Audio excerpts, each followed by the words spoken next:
Feeling like a shark in a shrimp tank. Big fish, small pond in the shrimp tank. Welcome back to another episode of the Shrimp Tank, coming to you virtually from Seattle, the Pacific Northwest, and again today from the Great White North, although I don't think it's so white these days in summer. If you want to learn how to start, grow, or run a successful business, this right here is the podcast for you. I like to say it's a podcast of record. This is where street smarts and book smarts collide. I'm Dan Whedon, and my co-host today up in Regina, Saskatchewan, Canada, Phil Simchich. Welcome, Phil. We are thrilled to have our guest today, Eric Mailer from Cafe Cucina. Thriving in the world of coffee since 2012, Eric holds Specialty Coffee Association certification and accompanies several victories in local abroad coffee art competitions. We might have to talk about that. He is the founder and owner of Cafe Cucina in Paulsboro, Washington. He's got an eclectic cafe that includes a roasting operation. It's my go-to every Wednesday afternoon. He's the coffee guy. In 2016, he was awarded Young Leader of the Year award from the city of Paulsboro for his work with Cafe Cucina. He is active in the community and runs a fantastic operation. Welcome, Eric. Everyone, how's it going, guys? Yeah, we're going to be with you in just a second. We love that you're here. So thank you. He's caffeinated and ready to go. Caffeinated and ready to go. Listen, everybody, you can find us wherever you get your podcasts. We're on every one of your platforms, whether it's iHeartRadio, Apple Podcasts, Google Podcasts, Spotify. We are ubiquitous. We come to you from about a dozen cities, including Atlanta, which is the mothership, Boca Raton, Boston, Charleston, Knoxville, Columbus. We're all over the map. Hey, listen, before we bring on Eric, hello there, Phil. Hello, Dan. How are you? I'm doing fantastic. It is probably not snowing up in the Great White North. Is that correct? We were in the 80s and 90s and pushing 100s last week. It's summer. It's golf weather. And as you know, I'm an avid golfer. And Eric also, we might talk about this. Eric is a golfer as well. You know, there's something that's really unique. It's brand new that's happening this week through the United States Golf Association. And I wanted to get your thoughts on it. It's the very first ever U.S. Adaptive Open. It's being played at Pinehurst number 6, which is a beautiful course in South Carolina. The Adaptive Open, Phil, they've got folks in several different categories of impairment. They have amputees. They have double amputees. They have a guy who I saw who has no hands. Think about that for a second. No hands. He's playing golf. They have some people who have cognitive impairments. They run the gamut. And I've been watching the videos on Twitter. There's somebody there, one of the journalists who's documenting this. And these folks, some of them are professionals, PGA professionals, and most of the people they're showing, in fact, if not all of them, are better golfers from a handicap level than me, like by a lot. And it's amazing to me what they're doing. So 2 thoughts that I want to relate to business, and I want to get your thoughts on. Number one is the thought that people who have impairments, whether it's physical or mental, if they're capable to play golf at like a 3 handicap, they're capable to be working and owning businesses with you know, in our business community. And the value that they're bringing to this, to golf is immense. And I think the value that from what we should be doing more from a diversity, equity, and inclusion, especially in this case, for people with impairments is huge for business. I just like to get your 2 cents on that. Oh, by the way, since you're in Canada, it might be 3 cents. So go ahead and give your full 3 Canadian cents. Just call it a nickel and we'll be even. We'll be even. And so it's great to see really that the media and the entertainment business recognizing people and their challenges and their struggles. And I'm sure they'll inspire some people, hopefully, to get off the couch, put down the chips, and stop binge watching and get out and get moving, because you don't have any excuses. And I've coached and mentored military veterans, and it's really inspiring as to, well, what they've gone through. And Dan, both our fathers were World War II veterans, and the stories they told us were just astounding. And so we have it pretty damn easy. Yes, And we do. so yes, we do. And so it's great that we're able to recognize and reward and support and encourage other people in business, and entertainment's a business, and sports is a business, to really accommodate, broaden our horizon, because that's society. And the more we recognize society in general, and the struggles everybody has. Life is hard for everybody. It's one of the things I learned from Yep. Canadian astronaut Chris Hadfield, who was in charge of the space station for a while. And he's outside having his first spacewalk, and something goes wrong in his helmet, and one eye freezes, and then the other eye freezes, and now he's outside. And he has no vision, floating around, and the thought going through his head is, well, I can always make this problem worse, right? And so, like, let's not panic, and let's focus on what we can do. And that's important to recognize when we're dealing with people. Let's focus on what they can do. And their strength and grit and determination and perspectives on life are much broader and deeper than a lot of people. Yeah, well said. Well said. I completely agree. In fact, before I bring on Eric, you made me think. I was watching a video of a young man who is blind, and his dad was his caddy, and I'm watching his swing, and it's beautiful, and he hits the ball well. I actually realized, you know what?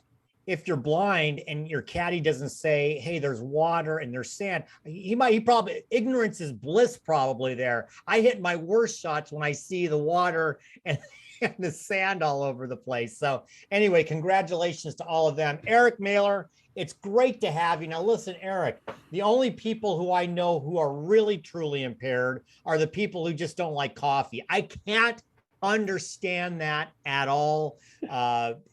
Maybe that, they say they're tea drinkers, but that doesn't work. This is about coffee. We're going to talk about coffee today. First of all, welcome to the show. And, tell us a little bit about Cafe Cochina for those who are not in the Paulsbo area, which is probably most everybody listening. Yeah. No, I can definitely talk about coffee. We can definitely do that. As far as my impaired folks that are not drinking coffee, that's okay. I've turned many of not coffee drinkers into coffee drinkers. Oh, you have? You've influenced them to coffee? Oh yeah, absolutely. Well, that's kind of where it all started for us, is because, before Cafe Cocina, before small business, before all this entrepreneurship and all this really fun, exciting, life that I live now, I was a commercial finance banker, and so I lived on coffee, but it was a different type of coffee. We were drinking coffee for effect at this point, and what is the first thing that us Washingtonians always, latch onto? I mean, everybody's got a white cup with a green label. We love Starbucks, right? Well, that's all I knew. I had drank Tully's, I drank Seattle's Best. Starbucks was everywhere. It was incredibly accessible. And that's kind of where it started, right? So when I got into the coffee business, I knew nothing about it. A funny story how we got there. But that's where it started for me, was drinking Starbucks. And that's typically everyone's first kind of introduction to coffee. And what does everyone say about it? Everyone says the same thing. It's either I love it or I hate it. The people that don't like it, because it has this darkness to it, this bitterness, and that's typically our first experience with coffee, and it's not, it doesn't have to be that. So I kind of take it back, several steps, for people, and I try to reintroduce coffee. And that's, I say it started when we selected our wholesale roaster.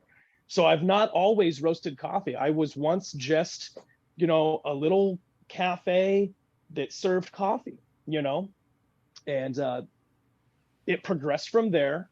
And as I became educated in this industry, I knew that there was so much more to what was going on. There was science, there was math, There was weights and measurements, chemistry, chemical reactions happening within the first seconds of a roasting process. And so it became fascinating as I continued down that path. With all my education in coffee and meeting people and understanding how people do things differently, I paid attention to the ones that were doing it the best, and I kept a weather eye. And it's very easy to see coffee everywhere in Washington. And Phil, I don't know about up there in Canada, but we, down here in Washington, we've got little drive-through spots everywhere. We are heavily saturated with coffee. Is it like that up there in Canada also? We have this little chain called Tim Hortons, and I've he's heard of actually a Tim's, former yes. NHL hockey player, and so it's a rather popular, rather well lined up Yeah. going concern business. We just had a couple weekends ago here in Regina. Regina hosted the Canadian National Championships for coffee roasting. Nice. And so that must have been pretty exciting for the coffee drinkers. So Absolutely. you said it's a funny story how you got into the coffee business. How'd you get into the coffee business? Hey, who remembers 2008? That was a great year for everybody, right? I mean, it was phenomenal. A lot of great things happened. It was a catastrophe.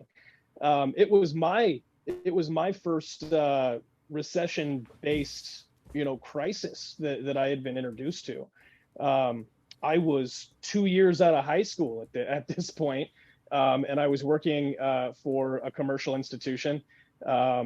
I guess it was an incredibly prevalent one in 2008. We were the domino that fell. I worked for Washington Mutual, or as some people know it, WAMU. Mm-hmm. And so when I saw that, I lived that whole thing, and to be at the age that I was, it was eye-opening, to say the very, very least. And to go through that whole transition and to watch those markets collapse, and the American people come together and to find ways to rebuild, and to figure out, how did we get here? What did we do wrong? And how do we hope to never have this again? And so I went through that.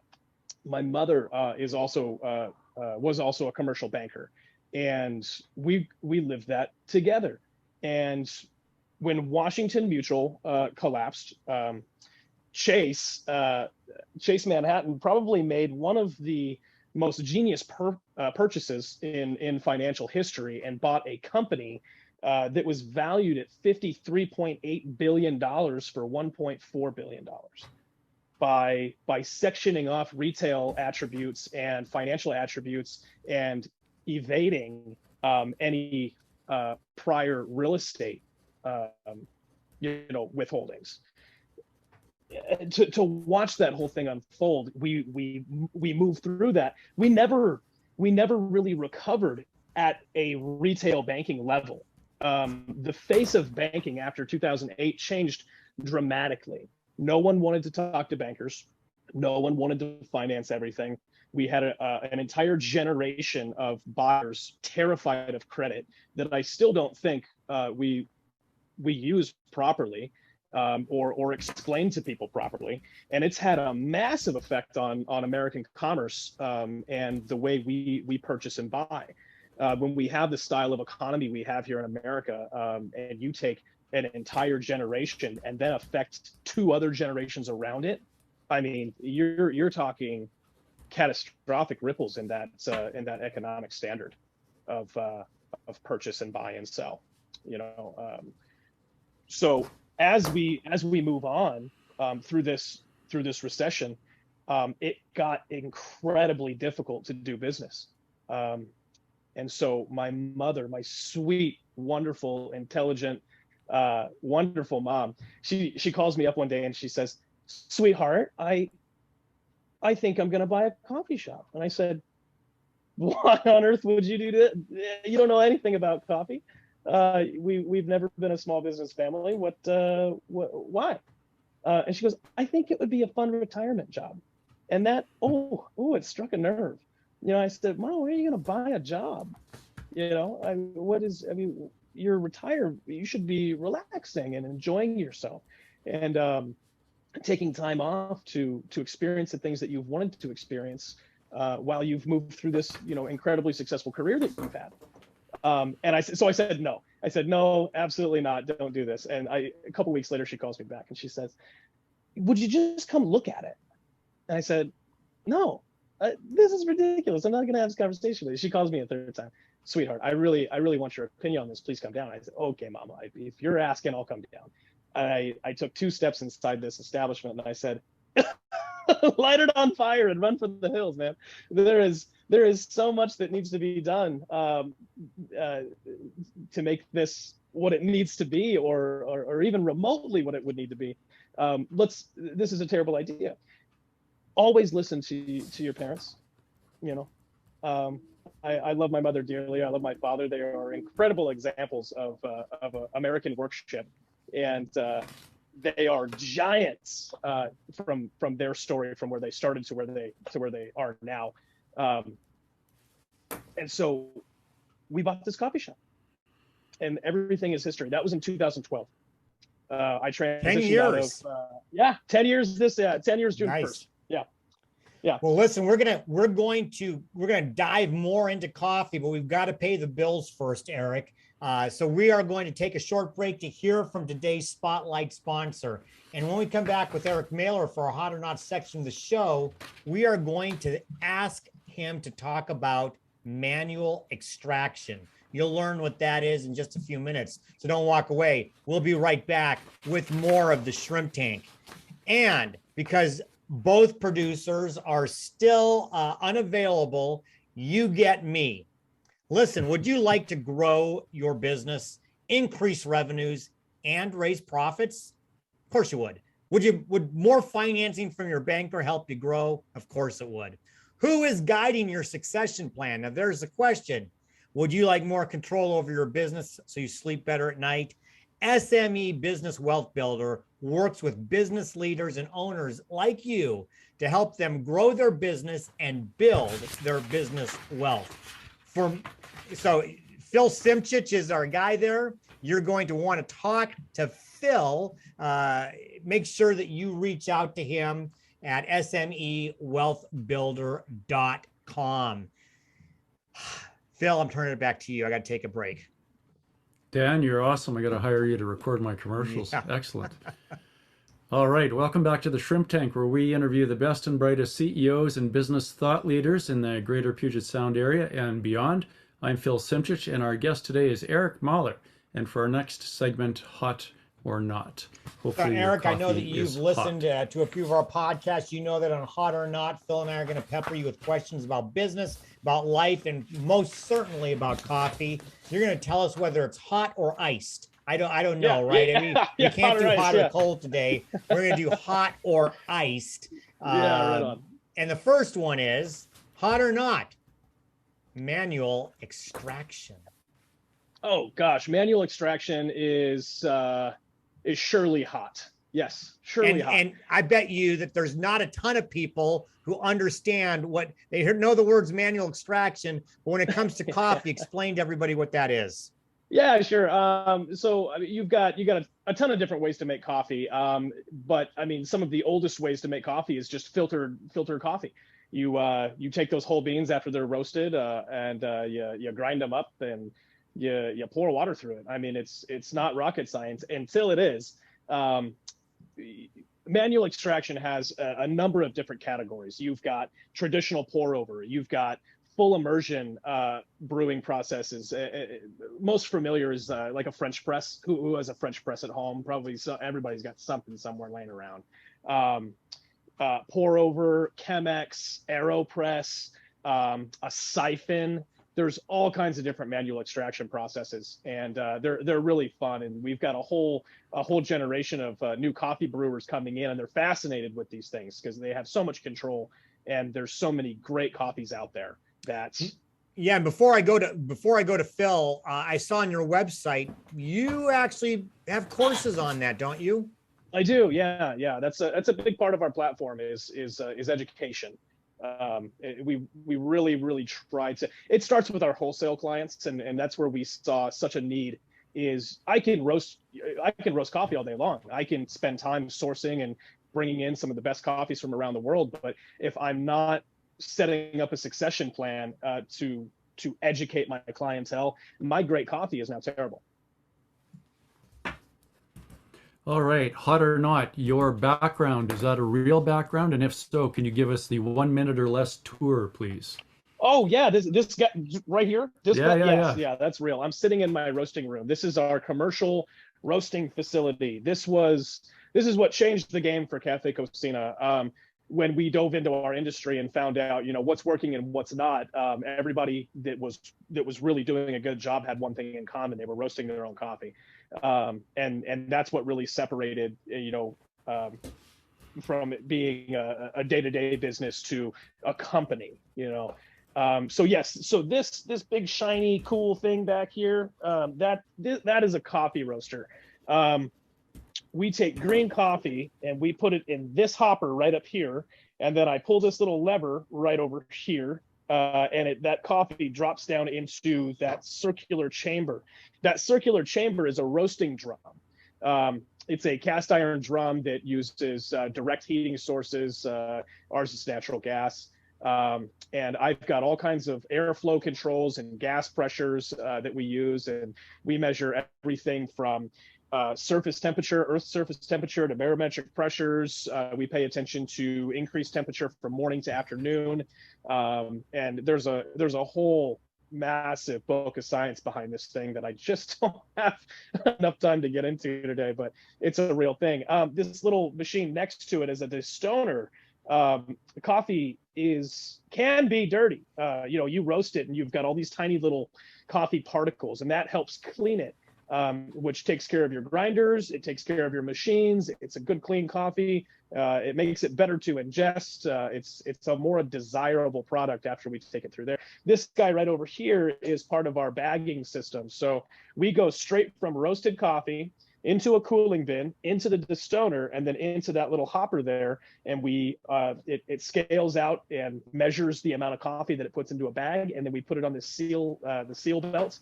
It's a conveyor belt that seals all of our coffee, and then it goes out to our clients. So we can roast about 4,000 pounds a day, and ship that out all over the world. And That's two tons a day. Yeah, That's pretty decent. That's pretty cool. That's amazing. Two things before I go to my next question. Number one is, if you're listening to this podcast and you're wondering what the heck, you're going to have to go to our YouTube. So go to YouTube and watch the actual video of this so you can see exactly what Eric was talking about. And Phil, it makes me think of the time we had Kim Carrick from Scratch Distillery on in her distillery room. All of the science for gin and for coffee sound to be about the same. So and so that just kind of caught my attention. Yeah. I mentioned, Phil, that literally Eric's might be, if I'm walking slowly, a 5-minute walk from my house. He's perfectly located right on Finn Hill in Paulsbo. However, there have been times when I've been on the road out somewhere and I want a coffee for the road. So I pull into the drive-through. I'm going to tell you, his drive-through is never empty. There's always people in it. And I want to get your thought on this. Obviously, you love that, Eric. But one of the things that I think separates you is that your people, the baristas, come out and they take orders. I saw them take 5 deep in order to try to keep that moving, because people can get frustrated in that. But especially during COVID, people weren't walking in. So that drive-through, talk about 2 things. Number one is how important the drive-through has been to your business, especially during that COVID time, and the work that you obviously have put in with your staff around customer service. Yeah. So the drive-through is our bread and butter. And you don't largely see that in the 3rd tier coffee world. And when I say 3rd tier, I mean specialty craft coffee. There's 3 tiers to coffee. There's good, better, best, you don't often see drive-through capabilities in third-tier operations because the craft and time that it takes to pull proper espresso and to maintain those shots in a drive-through, fast-paced, moving system, it really, really, really gets difficult. And I made that my personal challenge because understanding how much that drive-through does for our business, I wasn't willing to navigate away from that. I needed to figure out a way to make it work and to bring that third tier, high level craft specialty coffee to a fast paced environment and retain it. You know, how can I do this the best that we possibly can and not lose sight of what we're setting out to be, which is providing a delicious cup of coffee that will absolutely change the way you view coffee. Working with the staff and educating them on coffee was a number one. You can make coffee all day long, but as soon as you start to explain the sciences and intricacies, it adds depth to the position. Largely, we've become a society that views baristas in the Pacific Northwest is kind of an entry-level position. And so what I made it a goal to do was to add depth, to say, hey, you're doing way more than what you think you're doing. And here, let me show you how. We provide art, we provide extraction classes, we get into roasting and development, and we start talking about where those coffees are coming from. And then they start to care. And then when you see the amount of customers that are driving in here and being a part of what we have, Warren Buffett said it best: people will always remember how they're treated. They will always remember their experience. You've got wonderful examples of companies that have been purchased by Warren Buffett over the years that deliver exactly that. You are experience-based. Coffee is a heavily saturated industry in the Pacific Northwest. So how do you combat that? How do you find your ranking? If you're not paying attention to the details and intricacies along with acknowledging the customer service aspect of our industry, you're dead in the water. The second part of your question was what? So the drive-through, our bread and butter. Yeah, and I you actually answered the second part, and it was really about you really answered it. It was about the customer service and all of that. I think you did a great job on that. Thanks. So I think Phil might have a hot or iced question. Yeah. Sure. So you started as a family business, so and I assume you're more active than your mother at this point in time? Yeah. I really do owe Mama a great deal. When we started this thing, she was still working for the bank. I was still working for the bank. And so my transition into this full-time deal was hard and fast because I went from a different salary point to somewhere around like $500 a week. And I was like, well, thanks for, I'm glad I got a great retirement set up, but I might need that, So I really do owe Mom a great deal, because what she decided to do was for us to structure this business so that we could start taking care of the back end, so that we could get this thing organized financially and figure out what our margins are, what our bottom line is, having, P&L statements that were valid, that we could pay attention to, that we could start to build on. So she started structuring all that, taking care of business insurance, proper licensing. And I got to really work the foundation of the business. And where we started was creating a functional working environment for our employees. Coming from a corporate platform, we understood, things like ergonomics and, paid time off and, having benefits and stuff like that. So while I grew, all of the marketing and rebranding and figuring out the product and understanding the industry as a whole, Mom kept the numbers in check and said, here's what you need, here's what you don't need, here's where we're bleeding, here's where we can fix this. And I said, great. So she was my behind the scenes, keeping a weather eye on all that, while I got to be steering the ship. So now Mom handles inventory, a little bit, and she, still makes sure all the bills are paid, which is, frees up a lot of my time to be able to focus on growth and succession. So no, Mom's great. My wife is now a part of the business. My son works in the business now. It's great. It really is. Okay, one final question in the hot or not.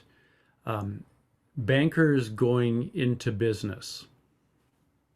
Is that hot or not? It's not. Don't. That's a. I see what you did there, Phil.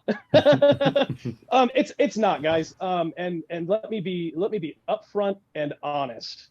And I'm not gonna close this off just to the banking industry.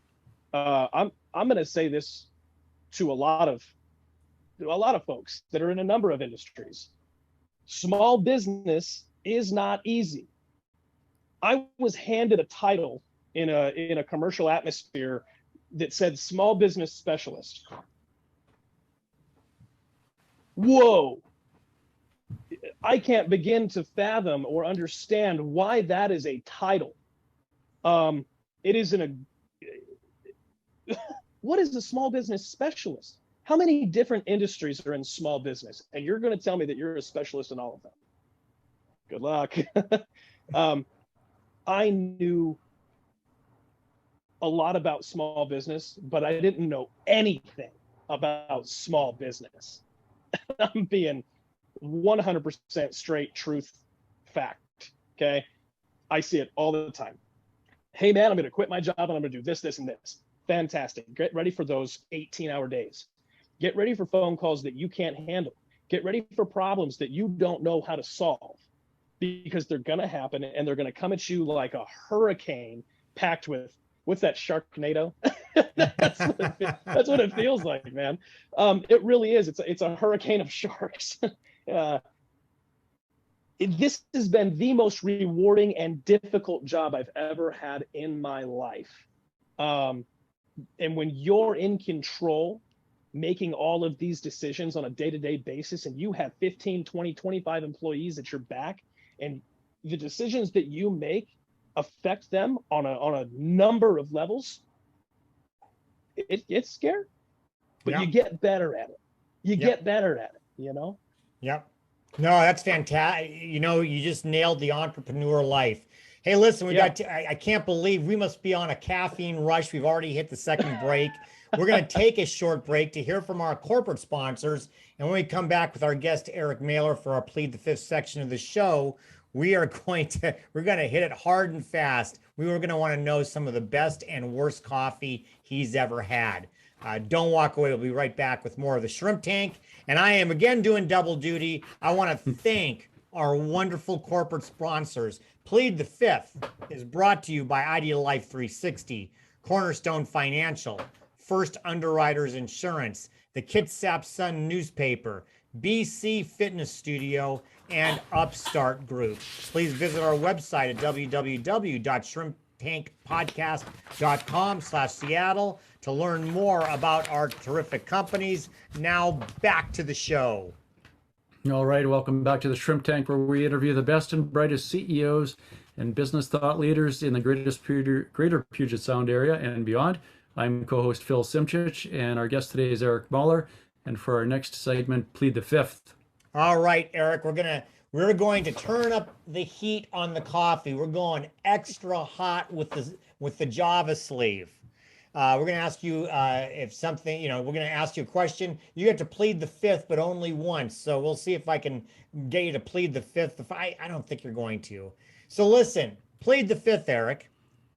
And you can't count yours in the ladder.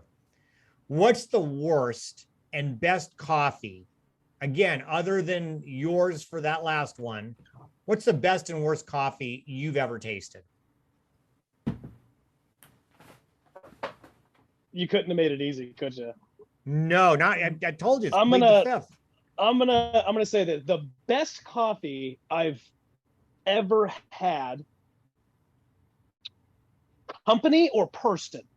So you can play around with where you got it and who it's from. You don't have to call anybody out if you don't want to. But I'm curious where you've had them. All right. Okay. So the best coffee I've ever had was through Zoka Coffee Roaster and Tea Company, which I attribute the majority of my introduction to this industry to. Jeff Babcock. Love you, buddy. He brought in a Nicaraguan natural orange bourbon and made me a pour over in his office, and that cup of coffee changed my life.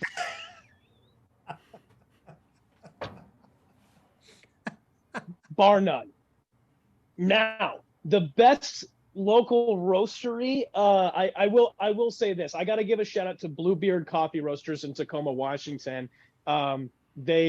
They are on point with what they do. They understand the craft industry. They source their coffee responsibly, and they train their staff. And I think that's incredibly important. So leaving me out of this equation, Bluebeard Coffee Roasters in Tacoma, Washington, and Zoka Coffee Roaster and Tea Company out of Seattle, Washington. So where did you taste the worst? You've left the worst out. Where, you don't have to tell me who it was, but where did you have the worst cup of coffee in your life? Gorst. For those of you not in the Kitsap County area, Gorst is about a little postage stamp of I don't even know what it is. And I don't think it's a town even. It's an area of Bremerton that takes you from the Kitsap Peninsula over to the Hood Canal Bridge, or not the Hood Canal Bridge, but the Narrows Bridge in Tacoma. So and it's got the worst name ever too. So, but there you go. That's all you have to say. Yeah, that's all I'm going to say. All right, Phil, go ahead. Kind of rhymes with worst. Yeah. So, how old were you when you had your first cup of coffee? What was that experience like? My first cup of coffee was from my dad. Every Sunday morning, him and my mother would get up and they would make coffee. They'd make coffee every morning, but Sundays were special. They would come out in their robes and they would read the Sunday paper at the family table. And they had these disgusting pink coffee cups. I mean, they were awful. Do you remember the dinnerware that everyone had, that had the blue and pink flowery kind of thing going along? Before that was the white plates that had the green, and everybody had these things. Well, the pink on that matched this. The inside of the cup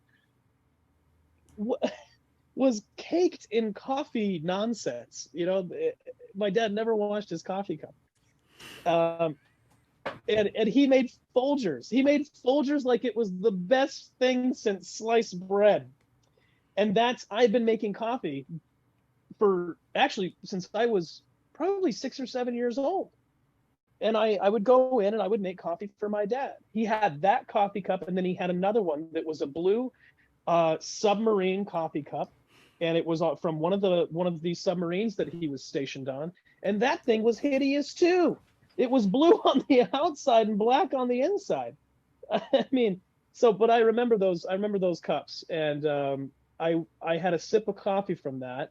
And I thought it was the most disgusting, rancid thing. And I was like, Dad, why do you drink this stuff? And he goes, well, it keeps me awake and it makes me. Well, you just gave me a flashback, Eric, to my dad. My dad had Folgers, and he would, whenever he got to coffee anywhere, they'd ask, cream and sugar, and he'd say, no, black and bitter. And so I didn't start drinking coffee, I think, till my mid-20s, because I didn't want anything black and bitter. Exactly. And so, so listen, hot or not, plead the fifth. Your mom has been a business partner with you. If she was sitting here with us next to you, like on a game show, and we said, what does Eric most need to improve on as CEO of Cafe Cochina, what would Mom say?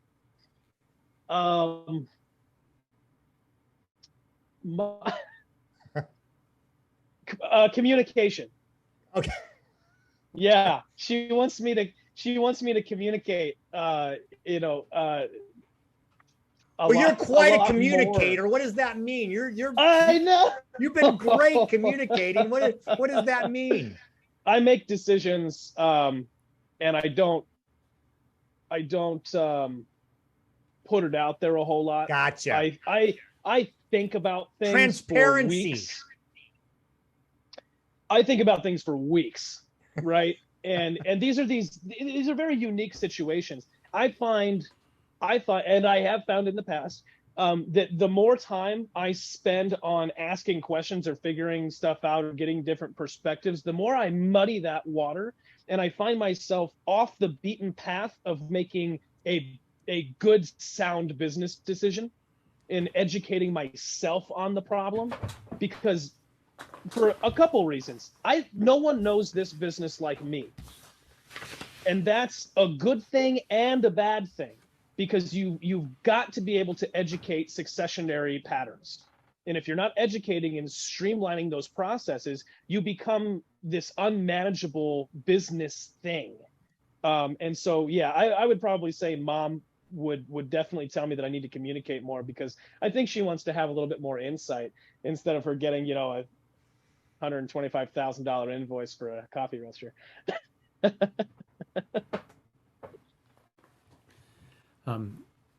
Some entrepreneurs just shoot from the hip, make gut decisions, and roll with it because, and I think, I don't know which general this was, definitely a US general said it's better to make a fast decision because we can easily correct thereafter, right? And so what advice would you have for helping entrepreneurs make better and faster decisions? You need to be engaged with your business first and foremost. If you've got a problem, you need to think about how to solve that problem and make sure that it doesn't happen again. If you're not creating systems and protocols, you're doing yourself a disservice. You've got to educate not just yourself, but you have to educate your business. If you think of your business as a living entity, and remove yourself from that pressure, and start looking at it as what's best for the company, not what's best for your ego or one person. And you can look at it from a third party perspective with clear and definitive insight. You've got to research your problem. And is it a pattern thing? Is it maintenance? What category is the problem? And can it be corrected? Is this a cash flow issue? First of all, identify what category the problem is. Money, equipment, employment, educate. What's the problem? And then fix it and make sure it doesn't happen again. If your solution to that problem is flawed, you're going to have another problem, and just get better at it. I mean, how many times have we interviewed somebody and they haven't been a good hire? You sharpen those skills as an interviewer, and you start reading people much better, and being able to target, key interest, interview questions. And that way you're shaping, your business and the people that you bring into it, that's in line with your morals and ethics and skill sets. So you're learning to roast people in the interview process. Yeah, why not? All right. Excellent. So Eric, thank you so much for being a guest here on the Shrimp Tank. For our listeners that want to get in touch with you and learn more about your company, how can they get more information? I'm just kidding. No, cafecocina.com. Please, cafecocina.com. We are active on Facebook. We are active on Instagram. If you come through the shop, our staff is more than helpful. If you're looking to get in touch with me specifically, they'll hand you a business card, send me an email. And I'd love to talk to anybody about coffee. We provide a number of products for businesses, for cafes, for hotels, if you've got coffee needs, we've got the solutions. Awesome. Thank you. Everyone, make sure you check out all the replays on shrimptankpodcast.com/Seattle and wherever you get your podcasts, such as Apple, Google, Spotify, etc. Please follow us on our show's social media pages on YouTube, Facebook, and Instagram. Well, Eric, it was a great having you here. I'm going to see you later this afternoon. I'm going to be walking over and grabbing my weekly mocha. So hopefully I'll Yes, see you in the sir. shop. Phil, as always, great to see you. We'll have you back on the show again next month. Everybody, our next show, which again, as Phil said, it's on Facebook, live streams. You got to like us on the Facebook page. Will be Wednesday, July 27th. Our guests, we got two of them, will be Nathaniel Donahue and Christopher Kaminsky from Concilio Wealth Advisors. My co-host next week will be Michelle Baumberger. In the meantime, be safe, be well, be prosperous, and have another cup of coffee, because until next week, the shrimp is back in the tank. So long. I've been feeling like a shark in a shrimp tank. Big fish, small pond.